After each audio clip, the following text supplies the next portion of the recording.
নমস্কার, কেমন আছেন বন্ধুরা? গল্প পাঠে প্রিয়াঙ্কার সাথে আপনাদের স্বাগত। আজকের গল্প শ্রদ্ধেয় রাজশেখর বসু রচিত একটি ছোট গল্প, রাজমহিষী। হংসেশ্বর রায় খুব ধনী লোক। রাধানাথপুরে তার যে জমিদারি ছিল তা এখন সরকারের দখলে গেছে, কিন্তু তাতে হংসেশ্বরের গায়ে আঁচড় লাগেনি। কলকাতায় অফিস অঞ্চলে আর শৌখিন পাড়ায় তার 16টা বড় বড় বাড়ি আছে। তা থেকে মাসে প্রায় 25,000 টাকা আয় হয়। তাছাড়া বন্ধকি কারবার আর বিস্তর শেয়ারও আছে। হংসেশ্বরের বয়স 50। তার পত্নী হেমাঙ্গিনী সংসারে অনাসক্ত। বিপুল শরীর নিয়ে বিছানায় শুয়ে ঔষধ আর পুষ্টিকর পথ্য খেয়ে গল্পের বই পড়ে দিন কাটান, আর মাঝে মাঝে বাড়ির লোকেদের ধমক দেন, যত সব কুড়ের বাদশা জুটেছে। এদের একমাত্র সন্তান চকরি, সম্প্রতি এমএ পাশ করেছে। কলকাতা হংসেশ্বরের ভালো লাগে না। তার যেসব শখ আছে তার চর্চার পক্ষে রাধানাথপুরই উপযুক্ত স্থান, তাই ওখানেই তিনি বাস করেন। তার প্রকাণ্ড বাগান আছে, গরু আর হাঁস মুরগিও আছে। কৃষিজাত দ্রব্য আর পশুপক্ষীর যত প্রদর্শনী হয় তাতে তার আম, কাঁঠাল, লাউ, কুমড়ো, গরু, হাঁস মুরগি শ্রেষ্ঠ পুরস্কার পায়। সম্প্রতি তিনি পশ্চিম পাঞ্জাবের গুজরানওয়ালা থেকে একটি ভালো জাতের মোষ আনিয়াছেন। তার জন্যে তার এক পাকিস্তানি বন্ধুকে প্রচুর ঘুষ দিতে হয়েছে। তিনি মোষটির নাম রেখেছেন রাজমহিষী। কিছুদিন আগে তার প্রথম বাচ্চা হয়েছে। আগামী ওয়েস্ট বেঙ্গল ক্যাটল শোতে তিনি এই মোষটিকে পাঠাবেন। তার প্রবল প্রতিদ্বন্দ্বী হচ্ছেন তালদিঘির রায় সাহেব মহিম বাড়ুর্জে। তার একটি মুলতানি মোষ আছে। হংসেশ্বর আশা করেন তার রাজমহিষী রাজ্যপাল গোল্ড মেডেল পাবে। হংসেশ্বরের মেয়ে চকরি কলকাতায় তার মামাদের তত্ত্বাবধানে থেকে কলেজে পড়ত। এখন পড়া শেষ করে রাধানাথপুরে তার বাপ মায়ের কাছে আছে। মাঝে মাঝে 2-10 দিনের জন্য কলকাতায় যায়। চকরি লম্বা রোগা, দাঁত বড় বড়, চোয়াল উঁচু, গায়ের স্বাভাবিক রং ময়লা। সর্বাঙ্গীন পরিপাটি মেকআপ সত্ত্বেও তাকে সুন্দরী বলে ভ্রম হয় না। চকরির হিংসুটে সখীরা বলে, রূপ তো আহামরি বিদ্যাধরী, গুণে মা মনসা, শুধু আর বাপের সম্পত্তির লোভে খোসামুদিগুলো জোটে। মেয়ের বিবাহের জন্য হেমাঙ্গিনীর কিছুমাত্র চিন্তা নেই। হংসেশ্বরও ব্যস্ত নয়। তিনি বলেন, চকরি হুঁশিয়ার হিসেবি মেয়ে, বোকা হাবার মতো চোখ বুজে বাজে লোকের সঙ্গে প্রেমে পড়বে না। চটক দেখে বা মিষ্টি মধুর বুলি শুনেও ভুলবে না। তাড়াহুড়োর দরকার কি? আজকাল তো 30-35-এর পরে মেয়েদের বিয়ের রেয়াজ হয়েছে। চকরি সুবিধে মতন নিজেই যাচাই করে একটা ভালো বর জুটিয়ে নেবে। চকরির প্রেমের যত উমেদার আছে তার মধ্যে সবচেয়ে নাছোড়বান্দা হচ্ছে বংশীধর। সম্প্রতি সে পিএইচডি ডিগ্রি পেয়ে টালিগঞ্জ কলেজে একটা প্রফেসরি পেয়েছে, বটানি আর জিওলজি পড়ায়। তার বাবা শশধর চৌধুরী 2 বছর হলো মারা গেছেন। তিনি উকিল ছিলেন। হংসেশ্বরের কলকাতার সম্পত্তি তদারক করতেন। বংশীধরের মামার বাড়ি রাধানাথপুরে, সেখানে সে মাঝে মাঝে যায়। চকরির সঙ্গে ছেলেবেলা থেকেই তার পরিচয় আছে। হংসেশ্বরকে সে কাকাবাবু বলে। পুজোর ছুটিতে বংশীধর রাধানাথপুরে এসেছে। একদিন সে চকরিকে বলল, আর দেরি কেন, তোমার লেখাপড়া শেষ হয়েছে, আমারও যেমন হোক একটা চাকরি জুটেছে, এখন আর তোমার আপত্তি কিসের? তুমি রাজি হলেই তোমার বাবাকে বলবো। চকরি বলল, ব্যাপারটা যত সোজা মনে করছো তা নয়। আমার তরফ থেকে বলতে পারি তোমাকেই আমার পছন্দ হয়, বেশ শান্তশিষ্ট, যদিও নামটা বড় সেকেলে। বংশীধর শুনলেই মনে হয় সাপুড়ে, কিন্তু প্রেমে হাবুডুবু খাবার মেয়ে আমি নই। বাবাকে যদি রাজি করাতে পারো তবে বিয়ে করতে আমার আপত্তি নেই। তবে বাবা লোকটি সহজ নন, নানা রকম ফ্যাচাং তুলবেন। তোমার যদি সাহস আর জেদ থাকে তবে তাকে বলে দেখতে পারো। পরদিন সকালে হংসেশ্বরের কাছে গিয়ে বংশীধর সবিনয়ে নিবেদন করল যে তার কিছু বলবার আছে। হংসেশ্বর তখন তার মোষের প্রাতকৃত্য তদারক করছিলেন। বংশীধরকে বললেন, একটু সবুর করো। তারপর তিনি রাজমহিষীর পরিচারককে বললেন, এই গোপীরাম, বেশ পরিষ্কার করে গা মুছিয়ে দিবি, খবরদার একটুও কাদা যেন লেগে না থাকে। এ কি রে, নাকের ডগায় মশা কামড়েছে দেখছি, ওর ঘরে ডিডিটি দিসনি বুঝি? গোপীরাম বলল, বহুত দিয়েছি হুজুর, কিন্তু দিদি দিলে মচ্ছর ভাগে না। আপনি যদি হুকুম করেন তবে আমার গাঁও থেকে 4টা বগুলা মাঙাতে পারি। বগুলা কি জিনিস? বক পাখি হুজুর, গোহালে রাখলে মক্খি, মচ্ছর, পতিঙ্গা, মকরা সব টপাটপ খেয়ে ফেলবে। ভৈসি আর তার বাচ্চা বহুত আরাম সে নিদ যাবে। বক থাকবে কেন? পালিয়ে যাবে না? না হুজুর, ওদের পঙ্খ একটু ছেটে দিব, উঠতে পারবে না। 15 দিন বাদ গাঁও সে আমার এক চাচা আসবে, বলেন তো বগুলা আনতে লিখে দিব।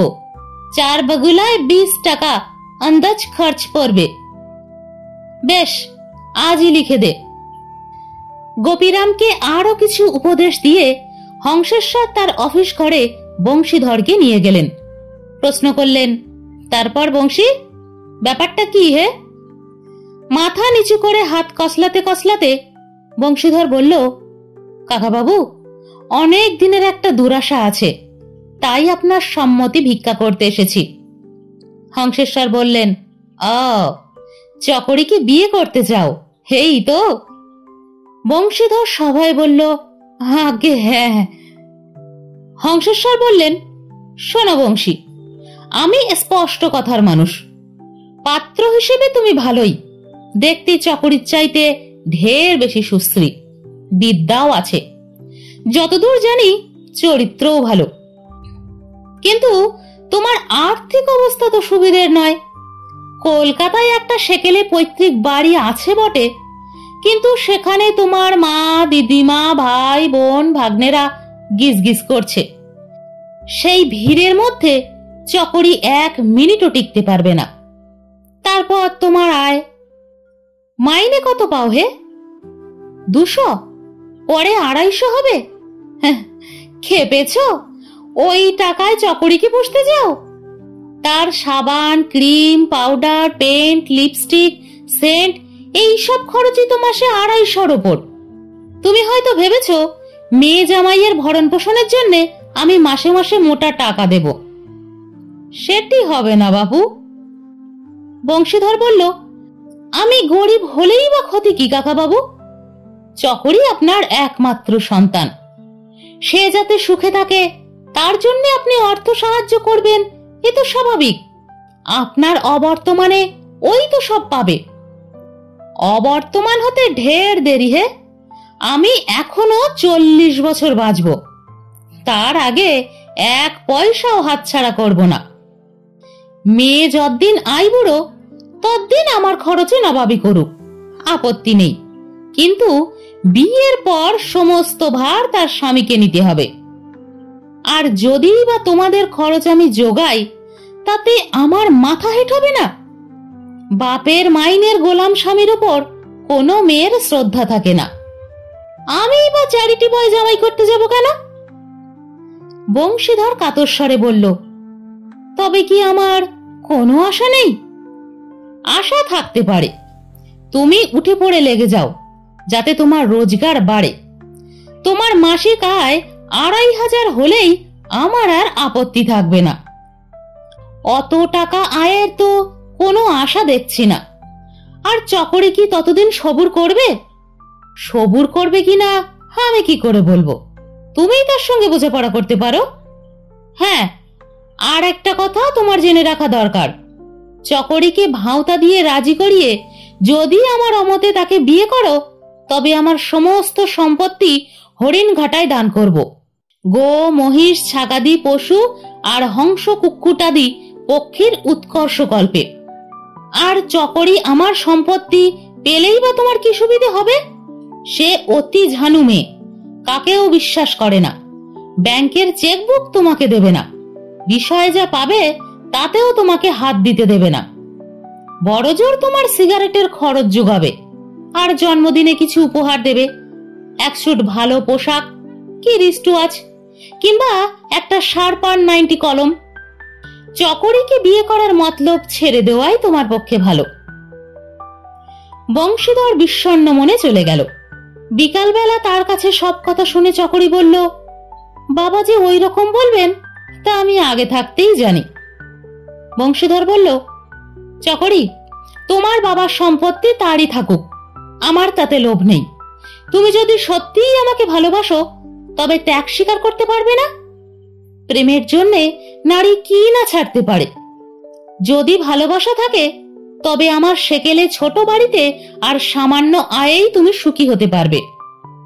চকরি হেসে বলল, শোনো বংশী, প্রেম খুব উঁচু দরের জিনিস, আর তোমার ওপর আমার তা নেহাত কম নেই। কিন্তু টাকাহীন প্রেম আর চাকাহীন গাড়ি দুটোই অচল। কষ্টের সংসারে ভালোবাসা শুকিয়ে যায়। ধনকে নিয়ে বনকে যাব, থাকবো বনের মাঝখানে, ধনদৌলত চাই না, শুধু চাইব ধনের মুখ পানে, এ আমার পোষাবে না বাপু। তোমাকে ভয় দেখিয়ে তাড়াবার জন্যে বাবা অবশ্য অনেকটা বাড়িয়ে বলেছেন, আমাকে একেবারে হার্টলেস রাক্ষসী বানিয়েছেন, কিন্তু আমি অতটা বেয়ারা নই। তবে বাবা নিতান্ত অন্যায় কিছু বলেননি। আমি বলি কি, তোমার এই প্রফেসরি ছেড়ে দিয়ে কোনো ভালো চাকরির চেষ্টা করো। বাবার সঙ্গে মন্ত্রীদের আলাপ আছে, ওকে ধরলে নিশ্চয়ই একটা ভালো পোস্ট তোমাকে দেওয়াতে পারবেন। প্রথমটা মাইনে কম হলেও পরে 2,5-3 হাজার হওয়া অসম্ভব নয়। ততদিন আমার জন্য তুমি সবুর করে থাকবে? গ্যারান্টি দিতে পারবো না। অক্ষয় প্রেম একটা বাজে কথা, ভবিষ্যতে তোমার আমার দুজনেরই মতিগতি বদলাতে পারে।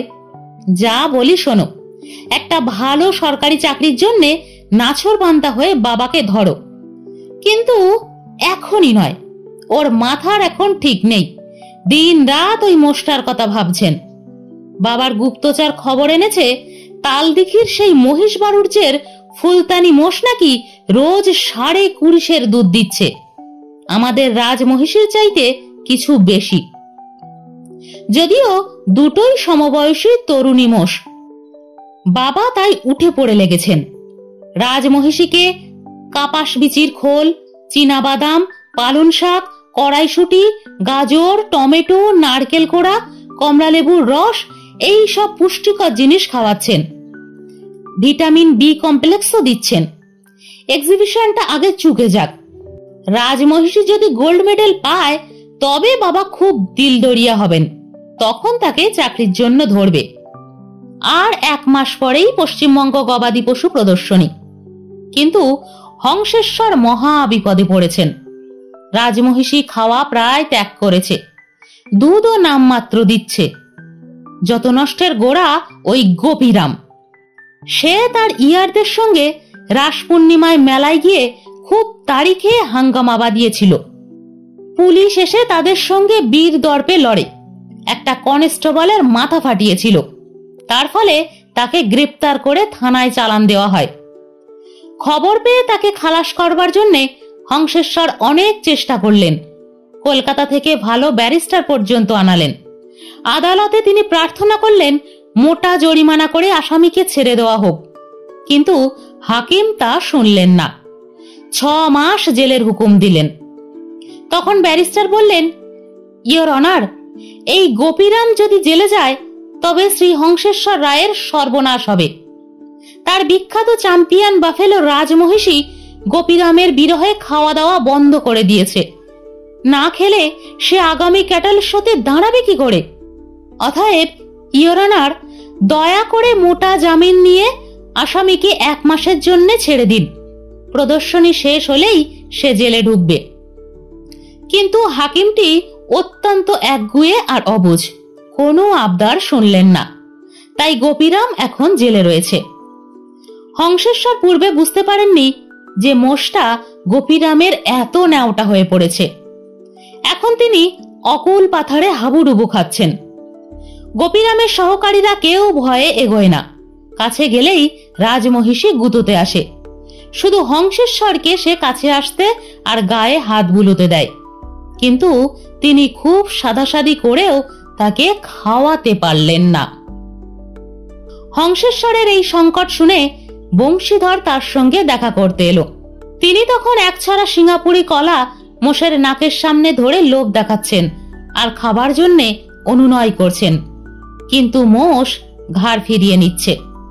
বংশীধর বলল, কাকাবাবু, আমি কোনো সাহায্য করতে পারি কি? হঠাৎ বংশীধরের মাথায় একটা মতলব এলো। হংসেশ্বরের কাছ থেকে সরে এসে সে গোপীরামের সহকারীদের সঙ্গে কথা কয়ে রাজমহিষী সম্বন্ধে অনেক খবর জেনে নিল।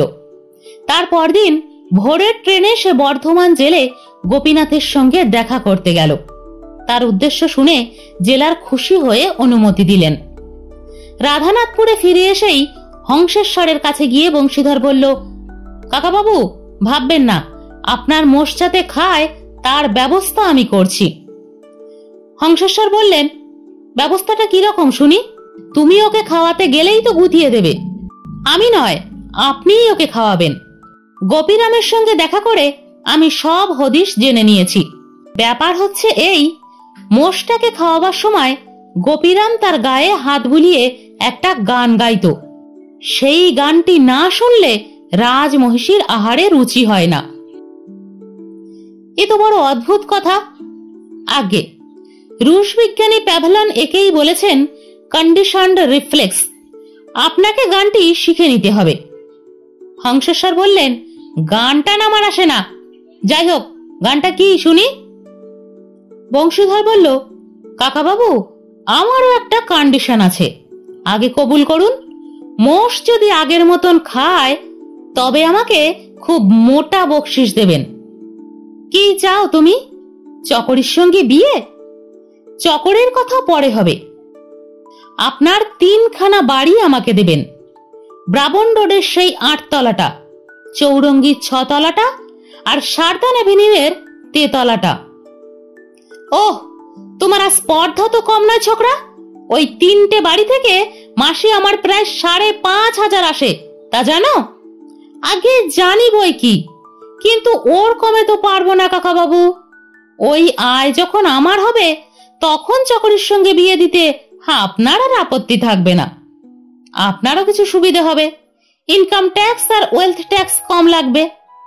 তুমি এত বড় শয়তান তা আগে জানতুম না। যাই হোক, যখন অন্য উপায় নেই তখন তোমার কথাতেই রাজি হলুম। রাজমহিষী যদি পেট ভরে খায় তবে তোমাকে ওই 3টে বাড়ি দেব, কিন্তু যদি না খায় তবে তুমি এ বাড়ির ত্রিসীমানায় আসবে না। যে আজ্ঞে। কথা তো দিলুম, এখন গানটা কি শুনি? আগে শোনাতে লজ্জা করছে। গানটা ঠিক ভদ্র সমাজের উপযুক্ত নয় কিনা, কিন্তু অন্য উপায় তো নেই, আমার কাছেই আপনাকে শিখে নিতে হবে। গোপীরামের গানটা হচ্ছে, সোনামুখী রাজভৈষী পাগল করেছে, জাদু করেছে রে হামায় টোনা করেছে, ঝমে ঝমে ঝয় ঝয় ঝমে ঝমে ঝয়। ও আবার কি রকম গান? গানটার একটু ইতিহাস আছে। গোপীরাম আগে দাঁড় ভাঙায় থাকতো। সেখানে একটা পাগল বাঙালিদের বাড়ির সামনে ওই গানটা গাইতো। তবে তার প্রথম লাইনটা একটু অন্যরকম। সোনামুখী বাঙালিনী পাগল করেছে। এই গান শুনলেই বাড়ির লোক দূর দূর থেকে পাগলটাকে তাড়িয়ে দিত। গোপীরাম সেই গানটা শিখে এসেছে, শুধু বাঙালিনীর জায়গায় রাজভৈষী করেছে। আপনি আমার সঙ্গে গলা মিলিয়ে গাইতে শিখুন। আজ রাত 10টা পর্যন্ত রিহার্সাল চলুক। অত্যন্ত অনিচ্ছায় রাজি হয়ে হংসেশ্বর গানটা শেখবার চেষ্টা করতে লাগলেন। বংশীধর বারবার সতর্ক করে দিল, রাজমহিষী নয় কাকাবাবু, বলুন রাজভৈষী। আমার নয়, বলুন হামায়। উচ্চারণটা ঠিক গোপীরামের মতন হওয়া দরকার। হ্যাঁ, এইবার হয়ে এসেছে। আর ঘণ্টাখানিক গলা সাঁতলেই সুরটি আয়ত্ত হবে। সকালবেলা হংসেশ্বর বললেন, দেখো বংশী, রাজমহিষীকে খাওয়াবার সময় তুমি আমার পিছনে থেকে প্রমোট করবে। আমার সঙ্গে থাকলে তোমাকে গুটিয়ে দেবে না। আর একটা কথা, শুধু তুমি আর আমি থাকবো, আর কেউ থাকলে আমি গাইতে পারবো না। বংশীধর বলল, ঠিক আছে, অন্য কারো থাকবার দরকারই নেই। 2 বালতি রাজভোগ বংশীধর রাজমহিষীর জন্য বয়ে নিয়ে গেল। হংসেশ্বর তা গামলায় ঢেলে দিলেন। বংশীধর পিছনে গিয়ে বলল, কাকাবাবু, এইবার গানটা ধরুন। মোষের পিঠে হাত বুলুতে বুলুতে হংসেশ্বর মধুর স্বরে বললেন, লক্ষ্মী সোনা আমার, পেট ভরে খাও, নইলে গায়ে গত্তি লাগবে কেন, দুধ আসবে কেন, সেই মুলতানিটা যে তোমাকে হারিয়ে দেবে। সোনামুখী রাজভৈষী পাগল করেছে, জাদু করে ছেড়ে হামায় টোনা করেছে। মোষ ফোঁস করে দীর্ঘ নিঃশ্বাস ছাড়ল। বংশীধর ফিসফিস করে বলল, থামবেন না কাকাবাবু, বেশ দরদ দিয়ে বারবার গাইতে থাকুন। শেষ লাইনে সুরে ভুল করবেন না। ঝমে ঝমে ঝয় ঝয়, ঝমে ঝমে ঝয়, নিনি ধাপ্পা পা, মাগাগ্গা গাড়ে গাড়ে সা। তাল মান লয় ঠিক করে হংসেশ্বর 3 বার গানটা শেষ করলেন। তারপর চতুর্থবার ধরলেন, সোনামুখী রাজভৈষী ইত্যাদি। সহসা মোষ মাথা নামিয়ে গামলায় মুখ দিল। তারপর সেই নির্জন প্রাঙ্গণের নিস্তব্ধতা ভঙ্গ করে মৃদুমন্দ আওয়াজ উঠল, রাজমহিষী ভোজন করছেন। পরবর্তী ঘটনাবলী সবিস্তারে বলবার দরকার নেই। 15 দিনের মধ্যেই রাজমহিষীর বপু গজেন্দ্রাণীর তুল্য হল। গায়ে স্বল্প লোমের ফাঁকে ফাঁকে নিবিড় আলতা কালির রং ফুটে উঠল।